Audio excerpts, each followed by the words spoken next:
এত তাড়াহুড়ো করে এসআইআর কেন? প্রথম থেকেই আপত্তি তুলেছিলেন মমতা বন্দ্যোপাধ্যায়। শেষমেশ এসআইআর এর সময় বাড়ালো নির্বাচন কমিশন। ফর্ম জমা দেওয়ার শেষ তারিখ থেকে চূড়ান্ত ভোটার লিস্ট বের করা সবেরই সময়সীমা বাড়ানো হলো 7 দিন করে। এসআইআর করতে 3 বছর টাইম লাগে। প্ল্যান ওয়েতে সঠিকভাবে মানুষকে অ্যাপ্লাই করার সুযোগ, মানুষকে ফর্ম ফিল আপ করার সুযোগ যদি করতেন, আমরা আপনাদের এগিয়ে গিয়ে সাহায্য করতাম। কিন্তু সেটা করেনি। 2002-তে যখন হয়েছিল, 2002 থেকে তারপরে ড্রাফট লিস্টটা ফাইনাল লিস্টটা বেরোলো 2004-এ। এত কম সময় এসআইআর কেন? কেন এত তাড়াহুড়ো? বারবার এই প্রশ্ন তুলেছেন মমতা বন্দ্যোপাধ্যায়। শেষে নির্বাচন কমিশন এবার এসআইআর এর সময়সীমা বাড়ালো। পশ্চিমবঙ্গ সহ 12 রাজ্যে বাড়ানো হয়েছে সময়সীমা।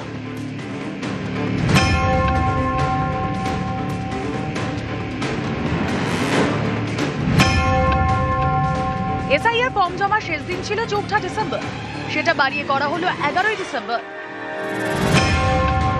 খসড়া তালিকা প্রকাশের দিন ছিল 9 ডিসেম্বর, সেটা হলো 16 ডিসেম্বর। 7 ফেব্রুয়ারির বদলে চূড়ান্ত ভোটার তালিকা প্রকাশ হবে 14 ফেব্রুয়ারি।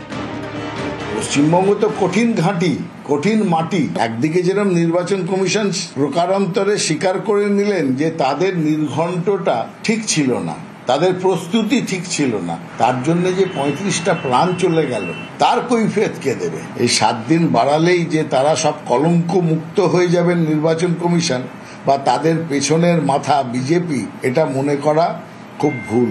7 দিন বদলাতে বাধ্য হয়েছেন আমাদের চাপে। নির্বাচন কমিশনের দ্বিধাগ্রস্ত, সেটাই প্রমাণ হচ্ছে। পরিকল্পনার অভাব ছিল কিংবা উদ্ভূত পরিস্থিতির জন্য করেছে, সেটা নির্বাচন কমিশনের বক্তব্য। আমার তো মনে হয় আরও ভালো করে, আরও সময় দিয়ে ধীরে সুস্থে করলে বেশি ভালো হয়। কারণ মানুষকে অকারণে অশান্তি ঝঞ্ঝাটের মধ্যে না ফেলে যেটা সহজ সরল হয় সেই কাজটা করে তো ভালো। তাই জন্য নির্বাচন কমিশনের বিরুদ্ধে আমাদের অভিযোগই প্রথম থেকে বলেছি, ইল টাইম, পরিকল্পনার অভাব, ল্যাক অফ প্রিপারেশন।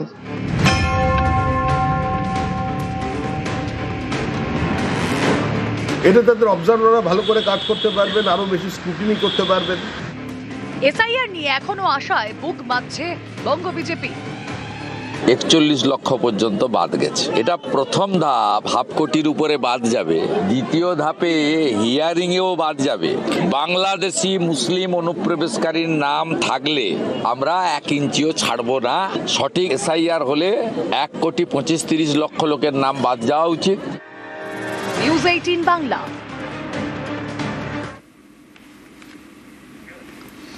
আবারও অসুস্থ বিএলও, এবার উত্তর 24 পরগনার হিঙ্গলগঞ্জে। পরিবারের দাবি এসআইআর এর কাজের চাপে হার্ট অ্যাটাক হয়েছে শঙ্কর সিং এর, ভর্তি এসএসকেএমে।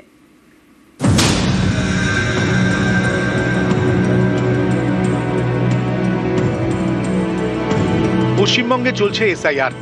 অভিযোগ, কাজের চাপে আবারও অসুস্থ এক বিএলও। উত্তর 24 পরগনার হিঙ্গলগঞ্জের বিশপুর গ্রাম পঞ্চায়েত। এখানকার 89 নম্বরের বিএলও শঙ্কর সিং। পরিবারের দাবি, এসআইআর এর কাজের চাপ এতটাই যে শুক্রবার গভীর রাতে ডেটা এন্ট্রির কাজের সময় হার্ট অ্যাটাক হয়। শঙ্করকে নিয়ে যাওয়া হয় এসএসকেএমে। কাজের চাপ, যে এখন যে কাজ চাপ চলছে, তার রীতিমতো তার একটা কাজের চাপ আছে। সেই চাপেই গত শুক্রবারে রাত্রে স্ট্রোক করেছে। উনি এখন কোথায় আছেন? এখন পিজিতে।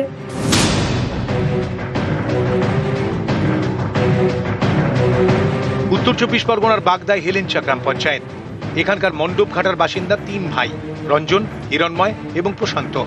তাদের বাবা হর্ষিত বিশ্বাস আগেই মারা গিয়েছেন। অভিযোগ, 2002 সালে শেষ এসআইআরে তার নাম ছিল না। পাশের সিঙ্গি গ্রামের বাসিন্দারও নাম হর্ষিত বিশ্বাস। অভিযোগ, এই ব্যক্তির এপিক নম্বর দিয়ে এসআইআর ফর্ম ফিল আপ করেছেন 3 ভাই, বিএলওর কাছে জমাও দিয়েছেন। বিষয়টি জানতে পেরে বিডিওর কাছে লিখিত অভিযোগ জানান হর্ষিত বিশ্বাস। ওই ভোট বানাই নিয়েছে রঞ্জন বিশ্বাস আর হিরণময় বিশ্বাস।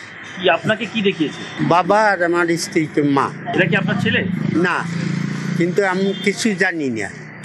এই ফর্ম জমা দিচ্ছে। 138 পার্টের যে ভোটার আছে তাকে বাবা সাজিয়ে তার অ্যাপ্লিকেশনে লিঙ্কেজ দিয়ে উল্লেখ করা হয়েছে। এসআইআর ফর্ম জমা করেছে।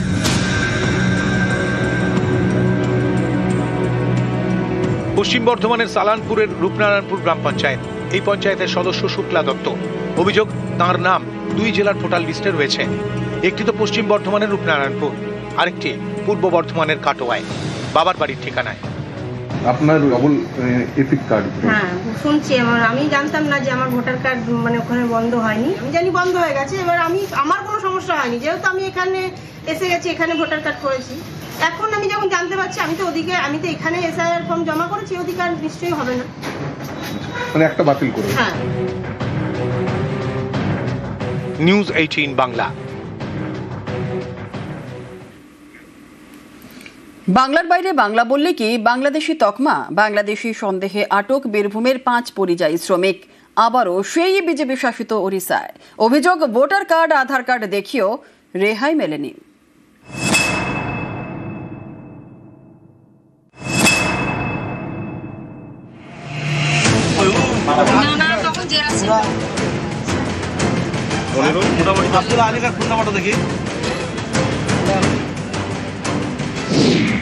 বীরভূমের নলহাটির বাসিন্দা আব্দুল আলিম শেখ, সেলিম শেখ, আতাউর রহমান, মনিরুল ইসলাম এবং নূর আলম। এই 5 জনই ওড়িশায় জিনিসপত্র ফেরি করে সংসার চালান।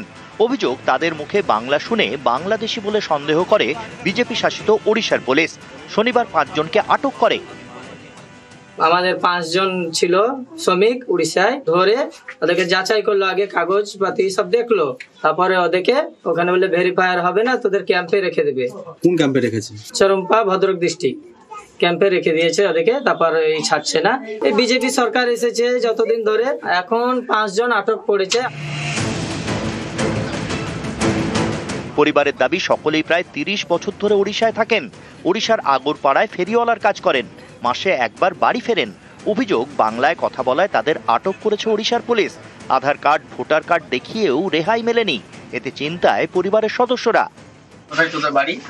তোরা বাংলাদেশি নাকি? এটাই আমাদের বলে। আমরা বললাম না, আমরা বাংলাদেশি নই, আমরা বীরভূম জেলার। বলে তোদের ডকুমেন্টসটা থানায় নিয়ে যায়, ভেরিফাই করবো। আমার ভাইদেরকে রেখে আমি এসেছি, গাড়ি তো তুলে নিয়ে যেতে, ওখানে ক্যাম্পে আনতে। ও বলছে যে তোমরা বাংলাদেশি। ভারত মাতা কি জয়।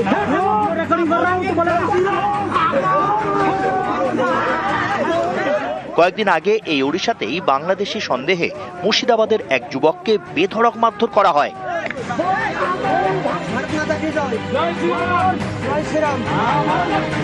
জলঙ্গির চক হরেকৃষ্ণপুরের বাসিন্দা রুহুল শেখকে মারধর করেন ওড়িশার কয়েকজন বাসিন্দা। সেই ভিডিও ভাইরাল হয়।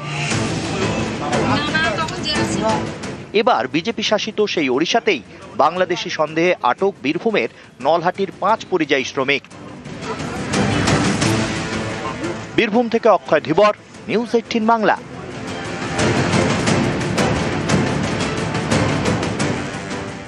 ভয়ঙ্কর কিংকোবরাকে ধরতে গিয়ে হার হিম অভিজ্ঞতা। উদ্ধার করতে গিয়ে কিংকোবরার ফনার মুখে বনকর্মীরা। জলপাইগুড়ির রামসাইয়ের 12হাতি এলাকার ঘটনা। এলাকায় প্রায় 12 ফুটের কিংকোবরা।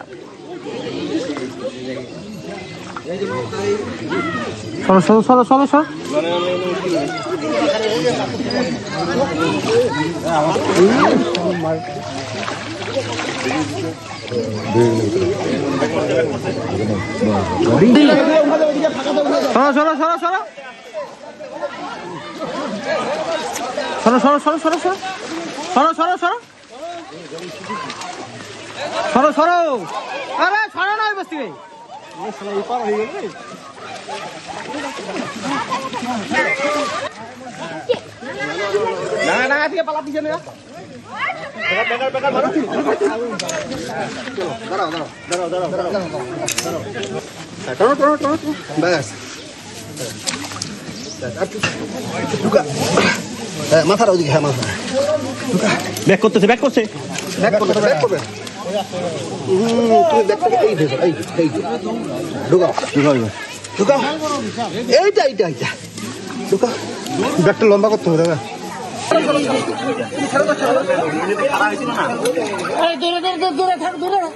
দাদা হুকটা ওই ধরো, হ্যাঁ ওটা ধরো।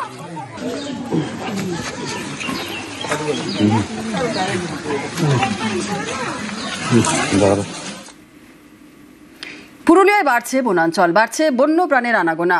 বন দপ্তরের দাবি, পুরুলিয়ার অভয়ারণ্য তৈরি নিয়ে ভাবনা চিন্তা শুরু হয়েছে।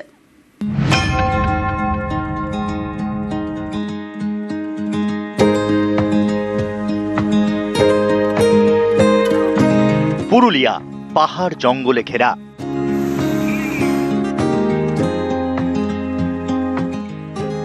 বনাঞ্চল, ঝর্ণা, নিরিবিলি জায়গা বন্যপ্রাণীদের প্রিয়। বন দপ্তরের দাবি, সম্প্রতি পুরুলিয়ার বেশ কিছু জঙ্গলে বন্যপ্রাণীর আনাগোনা বেড়েছে, তাই এখানে অভয়ারণ্য তৈরি করা নিয়ে ভাবনা চিন্তা শুরু করেছে বন দপ্তর।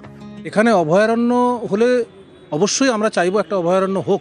আমরা যেভাবে অগ্রগতি দেখতে পাচ্ছি জঙ্গলমহলের, এতে পর্যটন শিল্প উন্নত হবে, আমাদের অর্থনীতি উন্নত হবে এবং পুরুলিয়া আরও উন্নতির চরম শিখরে পৌঁছাবে। পুরুলিয়ার কোটশিলা রেঞ্জ, এখানে শিমনিবিটের জঙ্গল। পুরুলিয়া ঝাড়খণ্ড সীমানায়, কান পাতলে পাহাড়ি ঝোড়ার শব্দ শোনা যায়। লোকজনের তেমন যাতায়াত নেই, শুনশান। এখানে লেপার্ড, ভালুক, হরিণের মতো প্রাণীর আনাগোনা বেড়েছে। সম্প্রতি ট্র্যাপ ক্যামেরায় ধরা পড়েছে সেই ছবি। বন দপ্তরের ক্যামেরায় একটি লেপার্ডের ছবি ধরা পড়ে। বন দপ্তরের দাবি, এই লেপার্ডটি ঝাড়খণ্ডের জঙ্গল থেকে সিমনির জঙ্গলে ঢুকেছে, সেখানেই আস্তানা গেড়েছে। গত ডিসেম্বরে ওড়িশা থেকে পুরুলিয়ার বান্দোয়ানে ঢুকে পড়ে বাঘিনী জিনাত। বন্যপ্রাণী আপনারা জানেন, রিসেন্টলি পুরুলিয়াতে কিন্তু আমরা ক্যামেরা ট্র্যাপে প্রচুর বন্যপ্রাণীর সন্ধান পাচ্ছি এবং এটাও আমাদের কাছে আর একটা বড় পাওনা। বন দপ্তরের বক্তব্য, অভয়ারণ্য তৈরির জন্য গভীর জঙ্গল থাকা বাধ্যতামূলক। গত 1 বছরে পুরুলিয়ায় বনাঞ্চল বেড়েছে 3%। বেড়েছে বন্যপ্রাণীর সংখ্যাও। বন দপ্তরের দাবি, পুরুলিয়ার বনাঞ্চল বন্যপ্রাণীদের থাকার জন্য উপযোগী, তাই পুরুলিয়ায় অভয়ারণ্য তৈরি করা যেতে পারে। সেটা কোথায় তৈরি করা হবে এখনো চূড়ান্ত হয়নি। তবে দৌড়ে এগিয়ে কোটশিলা রেঞ্জ, কারণ গত কয়েক বছরে এখানেই বন্যপ্রাণীর আনাগোনা সবচেয়ে বেশি নজরে পড়েছে। বিগত 2 বছর আগে এখানে দলমাত থেকে হাতি এসে এখানে বাচ্চা দিয়েছে, যেটা কখনো হতো না। গত বছর জিনাত এলো পালিয়ে। এখানে যতদিন বনে ছিল ততদিন পর্যন্ত জিনাতে কোনো সমস্যা হয়নি। কারণ কি, বনের মধ্যে তাকে বন থেকে বাইরে আসতে হতো না, এই কারণে যে বনে তার খাবার প্রচুর ছিল। এগুলো প্রমাণ করে যে পুরুলিয়া এখন এই মুহূর্তে একটা আদর্শ পরিবেশ। এই আদর্শ পরিবেশে যদি আমরা একটা অভয়ারণ্য করতে পারি, তাহলে অনেক যারা বনজ, যেগুলো প্রায় লুপ্তপ্রায় হতে চলেছে যে সমস্ত পশু পাখিরা, তাদেরকে আমরা সংরক্ষণ করতে পারব। পুরুলিয়া থেকে ইন্দ্রজিৎ মণ্ডল, নিউজ 18 বাংলা।